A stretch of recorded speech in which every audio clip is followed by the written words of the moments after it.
कोई धन नहीं, इससे बड़ा कोई सम्मान नहीं। ईश्वर की अनुपम भेंट है बेटियां, उसकी अपनी एक अलग पहचान है। जी हाँ दर्शकों, कार्यक्रम खुला आकाश के इस मंच पर आप सभी का बहुत बहुत स्वागत। मैं हूँ इस कार्यक्रम की होस्ट, आप सबकी दोस्त सोमा चक्रवर्ती। हमारा आज का जो विषय है वो है चाइल्ड, गर्ल चाइल्ड, कन्या शिशु। वैसे तो ये जो विषय है बहुत सुनने में छोटा लगता है, लेकिन जब इससे जुड़ी बातें हम करेंगे कि एक कन्या शिशु से संबंधित कितनी सारी बातें हैं, कितनी सारी समस्याएं हैं, तो ये विषय बहुत बड़ा दिखता है। आज इसी विषय को लेकर हम आपके बीच आए हैं और आज की जो हमारी गेस्ट हैं वो हैं चंदा ठाकुर। विगत 12 वर्षों से स्वतंत्र कार्यकर्ता के रूप में, सामाजिक कार्यकर्ता के रूप में चंदा जी काम कर रही हैं। कई सामाजिक संस्थाओं के साथ जुड़कर कन्या शिशु से संबंधित विभिन्न जो मुद्दे हैं उसके लिए ये काम कर रही हैं। लैंगिक भेदभाव का भी इन्होंने काफी सामना किया है और उसके खिलाफ इन्होंने आवाज भी उठाई है। इनके बारे में एक बहुत ही इंटरेस्टिंग बात है कि इन्हें एक दिन के लिए अमेरिकन एम्बेसडर भी बनाया गया। उनके इस सफर के बारे में उन्हीं से जानेंगे कार्यक्रम के दौरान। साथ ही साथ कन्या शिशु से संबंधित जो भी समस्याएं हैं, इस दिशा में चंदा जी लगातार काम कर रही हैं। तो चंदा ठाकुर जी, कार्यक्रम खुला आकाश के इस मंच पर आपका बहुत बहुत स्वागत है, अभिनंदन है। Thank you Soma ma'am. बहुत ही इस खूबसूरत परिचय के लिए मैं आभारी हूँ और पूरा खुला आकाश टीम और दूरदर्शन का मैं तहे दिल से शुक्रगुजार हूँ कि उन्होंने मुझे इस मंच पे जगह दिया। और जैसा आपने बताया, मैं अपने लिए कुछ पंक्तियाँ पहले कहना चाहूँगी कि पहले की चंदा और अब की चंदा में थोड़ा सा फर्क हुआ है। कि पहले की चंदा जो थी वो दिल में लिए अरमान हजारों, वो सपने देखा करती थी, टूटते थे जब सपने मेरे, मैं छुप छुप रोया करती थी। खुली आंखों से रंगीन नजारे मैं टुक टुक देखा करती थी, और टूटते थे जब सपने मेरे, मैं छुप छुप रोया करती थी। और आज की जो चंदा है वो लड़ती है, झगड़ती है, अस्तित्व की तलाश में हजारों दफा ही मरती है और फिर जिंदा होती है एक नई जोश बुलंद हौसले के साथ। और जैसा मैं आपने बताया सुमा मैम, कन्या शिशु बहुत ही सवाल नहीं कहूँगी मैं। कन्या शिशु की अगर बात करें तो मैं अपनी निजी अनुभव साझा करना चाहूँगी। जैसे मेरा जन्म हुआ था, मेरे से हम 3 बहन हैं। मेरी एक दीदी है, उसकी शादी हो चुकी है, और एक छोटा भाई है। दीदी हमारी जो थी वो पहला बच्चा था, तो किसी को कोई ज़्यादा दुख नहीं हुआ। मेरे जन्म की समय की मैं बात करूँ तो 17 सितंबर 1997 की बात है। विश्वकर्मा पूजा का पूरा माहौल था हमारे यहाँ पे, और सब इसी इंतजार में बैठे थे कि कोई कमरे से आए और कहे बधाई हो, लड़का हुआ है, बधाई हो, लड़का हुआ है। यहाँ तक कि तो मासी ने ये तक मान लिया कि भगवान, क्योंकि विश्वकर्मा पूजा का दिन था, भगवान अगर लड़का हुआ तो तुम्हारे ही नाम पे विश्वकर्मा नाम रख दूंगी। लेकिन हुआ क्या कि खुदा को मंजूर ना था, और लीजिए मैं हो गई। खैर, लाडली हूँ मौसी नानी सबकी मैं। और कहीं ना कहीं सवाल ये आता है कि कन्या शिशु का जन्म होते ही समस्याओं से कितने सारी समस्याएं, कितने सारे विषयों पर जो है उनके माता पिता सोचने लगते हैं। और उनमें से एक है उनकी शादी के बारे में सोचना। बच्चा हमारे हाथ में, बच्चे हमारे गोद में नहीं आए कि हम उसके शादी के बारे में सोचने लगते हैं अब कैसे होगा, है ना। एक है तो चलो भैया मैनेज भी हमने कर लिया, लेकिन जब 3 बेटियां हैं, 4 बेटियां हैं, तो बहुत ही माता पिता के लिए वो बहुत ही दिक्कत वाली बात हो जाती है कि अब शादी कैसे होगा। तो सवाल ये आता है कि हमने जो हमारा समाज गढ़ा है उसकी तोहमत भी तो सोमा मैम हमें ही झेलनी पड़ेगी। तो ये सारी चीजें जो है जन्म लेते ही शुरू हो जाती है।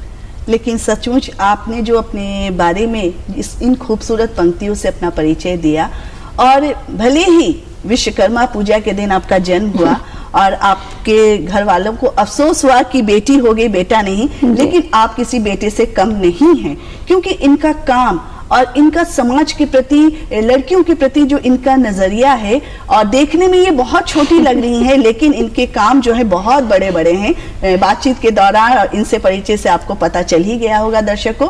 वैसे चंदा जी का मानना है कि जिंदगी की तपिश चाहे कितनी भी हो, कभी हताश ना होना। धूप चाहे कितनी भी तेज हो, समंदर सूखा नहीं करते हैं, और यही मानना है चंदा जी का। और आपका जो ये काम है, और आपने कहा कि कन्या शिशु, और कन्या शिशु के नाम से ही बहुत सारी समस्याएं, और आपने बिल्कुल सही कहा कि जब गोद में बेटी आती है तो माता पिता के जहन में एक ही प्रश्न की शादी कैसे होगी, उसके पढ़ाई लिखाई, उसके पोषण के बारे में लोग नहीं सोचते, पहले शादी। तो ये जो समस्याएं हैं, किस तरह के और समस्याएं माता पिता या आपने अपने आसपास देखा या खुद झेला? जी बिल्कुल, अभी जो है हम देख रहे हैं कि कितनी सारी समस्याएं, जैसे बाद में जाकर के भ्रूण हत्या वगैरह है, दहेज हत्या है, लिंग भेदभाव वगैरह है, लड़कियां जो है कितनी असुरक्षित है। अगर हम अपने घर से निकल रहे हैं, 4-5 किलोमीटर के अंदर ही हम जाते हैं ना, तो कितने ऐसे नजरों से रूबरू होते हैं हम कि लगता है वो पता नहीं नजर से ही क्या कर देगा। और हमने हमारी आदत में ये चीजें ला रखी है कि चलो कोई बात नहीं, हम वहां से निकल जाते हैं, हमारा खून खौलता है लेकिन हम कुछ कर नहीं पाते हैं उस समय। तो क्या होता है कि माता पिता के जहन में, हमारे पेरेंट्स है उनके जहन में ये है, बैठा हुआ है कि हमारी बच्चियां जो है वो सुरक्षित नहीं है। और ये कारण भी है कि जितने भी केसेस वगैरह हो रहे हैं, चाहे वो बलात्कार की बात करें, आप दहेज हत्या की बात करें, तो माता पिता जो है इन चीजों से रूबरू हो चुके हैं, वो जागरूक है कि लड़कियों के प्रति जो है हम किस तरीके के रवैया को अपना रहे हैं। हिंसा की बात करें तो बहुत ही तरह की हिंसा है, जैसे आप घर में देख लीजिए, घरेलू हिंसा वगैरह आपका हो गया, फिर बाहर जा रहे हैं तो अगर हम करें ना तो सिर्फ एक तरह की हिंसा नहीं है, हिंसा में बहुत ही प्रकार है। शारीरिक हिंसा हो गया, मानसिक हिंसा हो गया, उसमें मौखिक हिंसा हो गया, गाली गलौज का जिसमें कंपोनेंट वगैरह होता है। तो घर में क्या है कि घर में भी बहुत जगह बेटियां सुरक्षित नहीं हैं, चाहे वो परिवार का सदस्य, अगर परिवार के सदस्यों का छोड़ भी दे तो आस पड़ोस के जो लड़की हैं या फिर जो हमारे चाचा हो गए, हमारे चचेरे भाई हो गए, ममेरा भाई हो गया, कोई भी हो गया, तो कितनी दफा ये होता है कि वो हमारे साथ गलत कर भी रहे होते हैं तो हम आवाज नहीं उठा पाते हैं कि लोग क्या कहेंगे, लोग हम ही को गलत कहेंगे। और देखिए कितनी बार क्या होता है कि हम बोल भी दे रहे हैं, अपने पेरेंट्स को बोल दे रहे हैं या फिर जिसपे हम विश्वास करते हैं उनको बता रहे हैं कि ये फलाने नाम का इंसान जो है मेरे साथ ऐसा गलत कर रहा है, तो कई बार चुप करा दिया जाता है और उस समय आपके पास कुछ नहीं रहता, आपके पास कोई वो नहीं रहता कि आप किन से।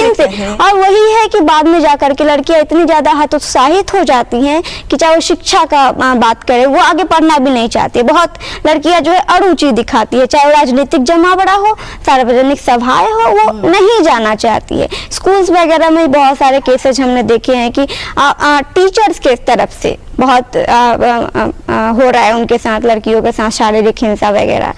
तो इस तरीके से है कि पेरेंट्स कहीं ना कहीं इन चीज़ों से बहुत रूबरू हो चुके हैं और उनको लगता है कि मेरी बेटी के साथ भी ऐसा हो जाए। तो एक ये भी है कि उनके जहन में ये चीज़ें आ जाती है कन्या शिशु के जन्म लेते ही। तो किस तरह से, ये तो बातें हम लोग लगातार देख रहे हैं, सुन रहे हैं, तो बदलाव लाने की तो जरूरत है। बिल्कुल। तो आपकी तरफ से आप कैसे किसी भी माता पिता को क्या समझाती हैं कि किस तरह अपनी बेटियों के साथ अपना व्यवहार रखें? बिल्कुल सुमा मैम, ये बहुत बड़े पहल की जरूरत है इस चीज में। हम चाहे कि हम एक इंसान को शिक्षित कर दे और पूरा हमारा देश शिक्षित हम कर बैठे उसी एक इंसान के सहारे, तो वो पॉसिबल, संभव नहीं है। होता क्या है कि बच्चों का जो नींव, मानसिक विकास का जो नींव हम कहते हैं ना, वो हमारे शिक्षकों के द्वारा हमारे अंदर दिया जाता है। हमें ABCD से पढ़ाने से लेकर के हम जहां तक पहुंचते हैं, कहीं ना कहीं वो एक सीढ़ी की तरह होते हैं। तो हम क्या कर सकते हैं कि बहुत सारे, हमारे सरकार ने भी बहुत अच्छी पहल की है, चाहे वो एजुकेशन के सेक्टर में हो, लड़कियों के प्रति हो, उनके साथ हिंसा हो रहा है उसको कैसे कम किया जाए, उसके अगेंस्ट में हो। तो होता क्या है कि हमें मानसिक विकास जो धीरे धीरे है, इस रवैयों को अपनाना पड़ेगा। और इस काम में ना सबसे ज्यादा हमारा जो एजुकेशन सिस्टम है, जो हमारे टीचर्स है, उनका जो रोल होता है ना, वो बहुत ही ज्यादा महत्वपूर्ण हो जाता है। अगर वहीं से वो चीजें उनके अंदर डाल दी जाए, समानता की बात जो है बच्चों को शुरू से उनका जब हम ABCD सिखा रहे होते हैं, उस समय से जब अगर हम उनके दिमाग में ये चीजें डालते हैं कि लड़का लड़की समान, जो भी चीजें हम अगर अभी कह रहे हैं उन चीजों को, क्योंकि सबसे ज्यादा जरूरी यही हो जाता है, चाहे वो पेरेंट्स की बात हो, क्योंकि वो एक नींव का काम करता है। और आगे जाकर के समानता का जो हम अभी बीज बोएंगे ना, समानता का फल जो है वो फल आगे हमें वो दिख सकता है, और अच्छा खासा वो, क्योंकि ये थोड़ा सा जरूरी है कि शुरुआत से ही इसकी पहल की जाए। बिल्कुल। चंदा जी, लगातार आप सामाजिक संगठनों के साथ जुड़कर काम कर रही हैं, कन्या शिशु से संबंधित विभिन्न विषयों को लेकर काम करती हैं। कन्या शिशु के साथ एक बहुत ही बड़ी समस्या है माहवारी की समस्या। कई बच्चियां इसके बारे में बिल्कुल नहीं जानती, और अचानक माहवारी जब होता है तो उनके बिहेवियर में चेंज आ जाता है, हार्मोन्स में चेंज आने के कारण वो थोड़ा अलग से बिहेव करती है, चिड़चिड़ी हो जाती है, स्वभाव में परिवर्तन आ जाता है। तो इसके बारे में कैसे आप बच्चियों को समझाती हैं, क्या पहल करती हैं? इसमें भी मैं एक निजी एक्सपीरियंस साझा करना चाहूंगी। मैंने काम किया है इस पे, 6-7 साल से मैं काम कर रही हूँ, और इस काम में मेरा प्लान इंडिया ने बहुत ज़्यादा साथ दिया है, प्लान इंडिया और यूनिसेफ ने।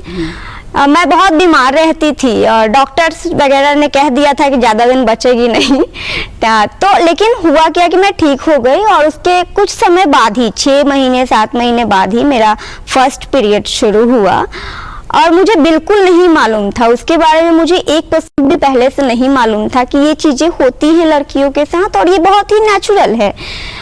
बहुत मैं एक तो छुप छुप के मैं रोती भी थी हमेशा, और किसी को मैं बताती नहीं थी, क्योंकि मिडिल क्लास फैमिली में आपके इलाज के लिए करोड़ों खर्च नहीं कर सकते आपके पेरेंट्स। तो मैं बहुत ही ज़्यादा परेशान थी कि लोग मेरे वजह से बहुत परेशान हैं ऑलरेडी, और 3 बेटियों को मेरी मम्मी संभाल रही है, लोगों का ताना वगैरह सुन रही है। तो मैंने क्या किया, मैं ना ब्लेड लेके घूमा करती थी। विश्वास नहीं करेंगी कि मैं ब्लेड लेके घूमती थी कि ये कर लेना है और कहानी खत्म करना है, लोगों को परेशान नहीं करना है। लेकिन अच्छा ये हुआ कि हमारे यहाँ पे उस समय IDF प्लान काम कर रही थी, और उन्होंने क्या किया कि उनका सेशंस वगैरह होता था, मैं सेशंस अटेंड करने लगी, और then I got to know कि ये बहुत नेचुरल है, ये हर एक लड़की के साथ होता है। और माँ बनने की जो पहल है, जो कहे कि वो लड़कियां उस चीज में कैसे जा रही हैं, तो वो बहुत ही इम्पोर्टेंट रोल हो जाता है हमारा मनुष्य के निर्माण में जो है मेंस्ट्रुएशन का कितना ज्यादा इम्पोर्टेंस है, हम उस चीज को कैसे भूल रहे हैं। तो और चेंजेस की बात करें तो फिर मैंने शुरू भी किया वहाँ पे, मुझे लगा कि नहीं, कम से कम जो लड़कियां हैं जो इन चीज़ों से गुजरने वाली है आगे जाकर के, जो 10 साल की 12 साल की लड़कियां हैं, उनको बता करके रखना बहुत ज़्यादा जरूरी है। नहीं तो पता नहीं वो मेरे जैसे ही कदम उठाने का सोच ले और कितना कर भी ले। और चेंजेस की बात करें तो सीधी सी बात है मैम कि बहुत सारे चेंजेस होते हैं जो नेचुरल है, बहुत नेचुरल है। स्वभाव में परिवर्तन होता है, लड़कियाँ थोड़ी मैच्योर हो जाती हैं। जो मूड स्विंग्स की बात करें तो उन दिनों में बहुत चिड़चिड़ापन हो जाता है उनके साथ, बहुत झनक पटक करने लगती है, और विपरीत लिंग के प्रति आकर्षण होता है। और ये सबसे इम्पोर्टेंट हो जाता है, जो विपरीत लिंग के प्रति हम आकर्षण कह रहे हैं, ये हम सभी जानते हैं कि कितना ज्यादा नेचुरल है ना। और फिर भी हम क्या करते हैं कि हम अपने बच्चों को उन चीज़ों के बारे में नहीं बता पाते। एक तो ये है कि हम असहज महसूस करते हैं, दूसरा ये है कि हम बताएं तो कैसे बताएं और कैसे बताएं, ये बहुत हो जाता है। तो मैंने इस पे काम करना शुरू किया था, और मेरा अभी भी काम चल रहा है कि मैं कैसे उनको अवेयर कर पाऊँ। गांव में बहुत लड़कियां जो हैं कॉटन क्लोथ्स यूज करती है, even some of them use dirty cotton clothes which lead them to UTI। तो यहाँ पे मैंने एक इनिशिएटिव लिया कि आप कपड़े इस्तेमाल कर रहे हो लेकिन गंदे कपड़े इस्तेमाल ना करो, तो कैसे आप सैनिटरी नैपकिन्स वगैरह को आप यूज में ला करके आप खुद को कैसे सुरक्षित रख सकते हो। तो इस पे मैंने काम किया था, और मेरा निजी एक्सपीरियंस जो रहा है वो जो फेज था, जब मैं याद करती हूँ तो लगता है कि नहीं, इस पे काम करना बहुत ज्यादा जरूरी है। और पैडमैन के बाद तो हमने इस पे बात करना शुरू भी किया है, नहीं तो उससे पहले क्या होता था उसके बारे में हमें भी नहीं मालूम है। तो बहुत समझने की जरूरत है लड़कियों को उन दिनों में, जब वो बहुत ज्यादा जरूरत होती है, सबसे ज्यादा उनको उनकी माँओं की जरूरत होती है। तो मैं आशा करती हूँ कि जो उनकी माँ है वो कोशिश करे कि अपने बच्चों को पहले से उन चीजों के प्रति जागरूक करे। और माँ के साथ साथ स्कूल में भी ये कह सकते हैं ना कि विषय के रूप में एक जरूरी विषय बना देना चाहिए कि जब बच्चियां ग्रो कर रही हैं, बढ़ रही हैं, तो स्कूल में भी इस तरह के विषयों से उन्हें अवेयर करना चाहिए, जागरूक करना चाहिए। और आप लगातार विभिन्न स्कूलों में जाकर बच्चियों को, वहाँ के टीचर्स को बताती हैं और स्पेशल क्लासेस भी लेती हैं, तो काफी अच्छा एक्सपीरियंस रहा होगा। और जहाँ तक पहले की अपेक्षा अब में काफी लड़कियों में ये समझदारी आ गई है, लेकिन और भी जरूरत है। इसके लिए सभी टीचर्स, विद्यालय का भी एक अहम रोल बनता है। घर के साथ साथ विद्यालय में भी इस तरह की बातें हैं उसके बारे में बच्चियों को बताया जाए। वैसे बातचीत के दौरान आपसे जब बात हो रही थी चंदा जी, तो लैंगिक भेदभाव के बारे में भी आपने बताया कि आपने काफी कुछ झेला है और इसके खिलाफ आपने आवाज भी उठाई है, और आपकी मदर का, आपकी माँ का काफी अहम भूमिका रही आपके पूरे जीवन में। तो किस तरह से ये हुआ, इसके बारे में कुछ बताइए। जी, मैं बताऊं कि मैं पहले लड़कों के साथ खेलना, जैसे गिल्ली डंडा खेलना, क्रिकेट खेलना, हॉकी खेलना, गुल्ली और गोलियां वगैरह, कंचे खेलना, तो मैं उन्हीं के साथ में खेलती भी थी। मैंने कभी लड़कियों वाला खेल जो होता है कित कित वगैरह मैंने नहीं खेला, और लड़कों के झुंड में मैं रहती थी हमेशा ही। तो उसके लिए भी बहुत चीजें सुनने को मिली, इतने गंदे शब्द इस्तेमाल किए गए जिसको मैं इस मंच से नहीं कह सकती। तो होता क्या है कि हमने हमारा मानसिक विकास, हमने खुद को इस तरीके से गढ़ा है कि जब एक लड़का लड़की साथ में है या फिर एक लड़की लड़कों के झुंड में है, तो बस एक ही ख्याल हमारे दिमाग में आता है। वो तो रही बात की बात, मैंने शुरू में बताया भी कि किस तरीके से जब मेरी तीसरी बहन हुई तो माँ, नहीं पता, मैं उस चीज को बयान नहीं कर पाऊंगी, लेकिन सुना है कि माँ बेहोशी की हालत में, और घर का माहौल जो था वो पूरा मातम सा था। मेरी माँ जो है सबसे पहले मेरे घर से निकली होगी। हमारे घर में 10 बहन हैं, 5 भाई है, एंड हम कह सकते हैं कि हम अकेले हैं उस घर की लड़की जो कहीं भी, आज पटना, दिल्ली, मैं बताऊं कि मैं भारत का हर एक कोना मैंने सोचा था कि मुझे अकेले घूमना है। कैसे, क्या, वो सब बात की बात थी, क्योंकि हमेशा एक चैलेंज रहता था कि लड़की है ना, 4 किलोमीटर भी आप जा रहे थे, आपका भाई बॉडीगार्ड वगैरह साथ में होता है। तो ये चीज है, और बहुत दिक्कत होता है। मेरी माँ का सपोर्ट, जैसे आपने कहा, उसका सपोर्ट हर एक कदम पे रहा है। जैसे मुझसे सवाल होता था, उन सवालों का जवाब दे करके, कुछ भी कोई कहता था तो मेरे से पहले वो सुनती थी। मुझे कुछ भी चाहिए होता था, मैं उसको कहती थी, कहीं जाने से लेकर के, सबके अगेंस्ट जा कर के उसने मेरा सपोर्ट किया है। और मैं अभी, वो देख भी रही होगी मुझे, और मैं बहुत ही मैं सामने से नहीं बोल पाती हूँ, लेकिन मैं यहाँ पे बहुत शुक्रगुजार हूँ मेरी मैया का, जिसने हर कदम पे सपोर्ट किया है, क्योंकि उसने देखा कि मैंने जो झेला ना, मेरी बच्चियाँ नहीं झेले। और यही चीजें जब अगर माँ समझने लगे ना, तो लड़कियों के साथ जो भेदभाव का जो मुद्दा है ना समा मैम, वो कहीं ना कहीं धीरे धीरे खुद ब खुद छू मंतर हो जाना है। अगर महिलाएं, क्योंकि पुरुष की तो बात छोड़िए, लेकिन जो महिलाएं महिलाओं के प्रति जो हिंसा कर रही है, उन चीजों को अगर हम गौर करें तो पुरुषों के कंपैरिजन में जो है वो ज्यादा निकल के आ रहा है कि महिलाओं के द्वारा ही महिलाओं पे ज्यादा हिंसा किया जा रहा है, चाहे वो आप किसी भी एलिमेंट को लेकर के बात कर ले।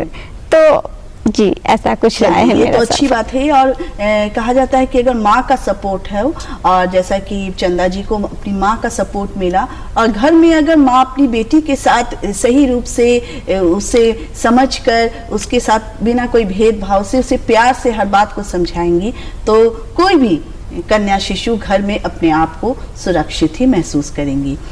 चंदा जी, बहुत सारी बातें हैं आपसे करने को, और इसी बीच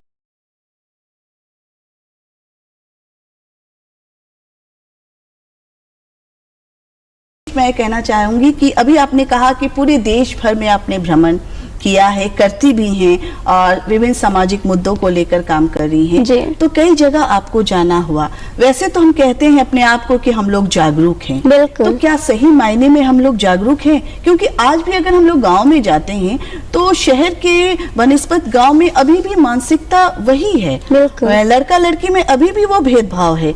अगर कुछ अच्छा खाना बनता है तो नहीं, सबसे पहले घर का बेटा खाएगा, अगर बचा तो बेटी खाएगी। तो इस तरह के कैसे एक्सपीरियंस आपने देखा, कैसे उससे आप ओवरकम हुई? नहीं, ये सारी चीजें बिल्कुल अभी भी है हमारे गांव में, और इसमें दो कंपोनेंट आ जाते हैं। एक तो सोच की बात करें हम, और दूसरा है कि इकोनॉमिकल, जो इकोनॉमिक कंपल्सन वगैरह होता है, दो चीजें इसमें आ जा रही। एक तो है कि उनके पास है ही नहीं, और जितना है उतना भी वो चाह रहे हैं कि जो हमारे बुढ़ापे का सहारा होने वाला है हम उसको ज्यादा खिलाए, है ना।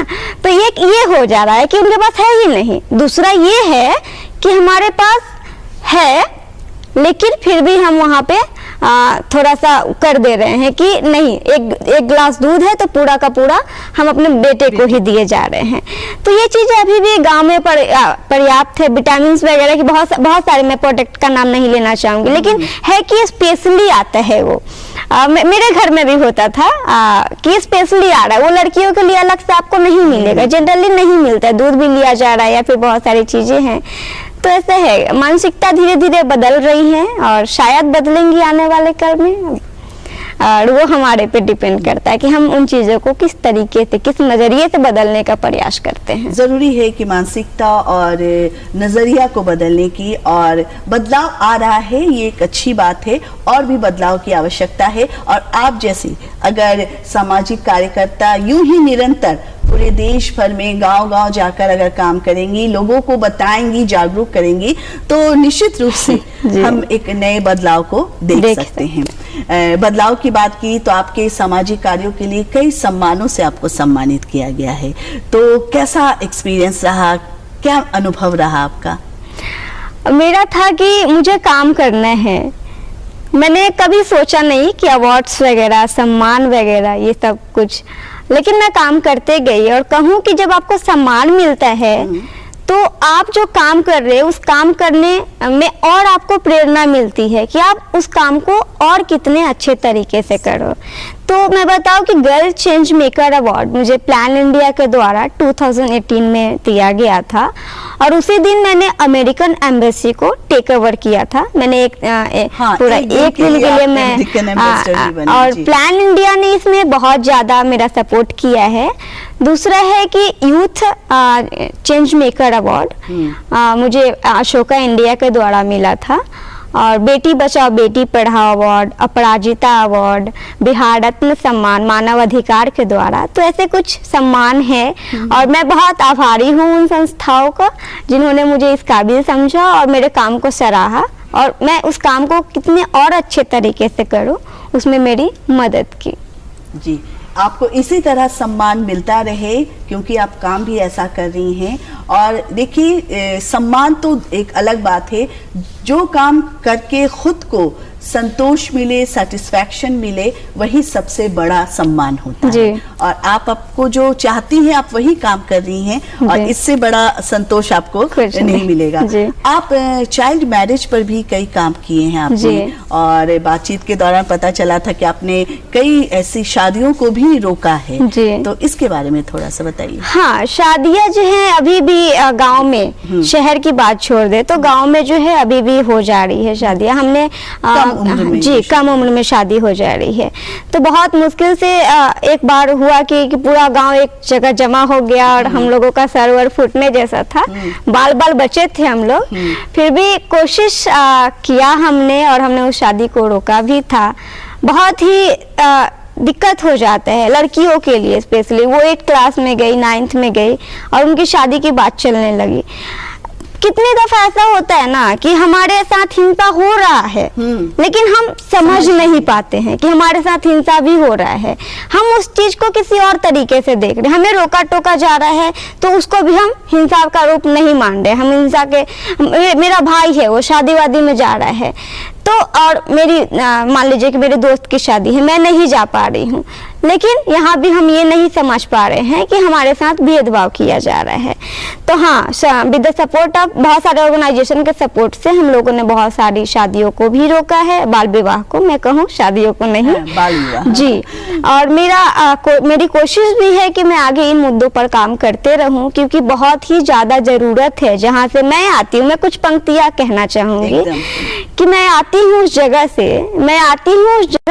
जहाँ दुपट्टा जो गिर जाए कांधे से तेरे तो बवाल और बेहद बवाल हो जाए, ना जाने इसी कड़ी में कितनी दफा तेरे चरित्र पर सवाल हो जाए। जो सर उठाकर हक मांगा तूने मुफट बदतमीज बेहया का खिताब मिल जाए। जो लांग दिया दहलीज अपने फिर माशाअल्लाह कमाल और बेहद कमाल हो जाए। तो ये सारी चीजें हैं, विद्वान हैं हमारे समाज में, और जरूरत है बहुत ही बड़े स्तर पे इन चीजों को प्रति लोगों को जागरूक करने की, तभी जाकर के हम जो चाह रहे वो संभव हो सकेगा। बिल्कुल बदलाव आएगा और आपकी कोशिश जरूर कामयाब होगी।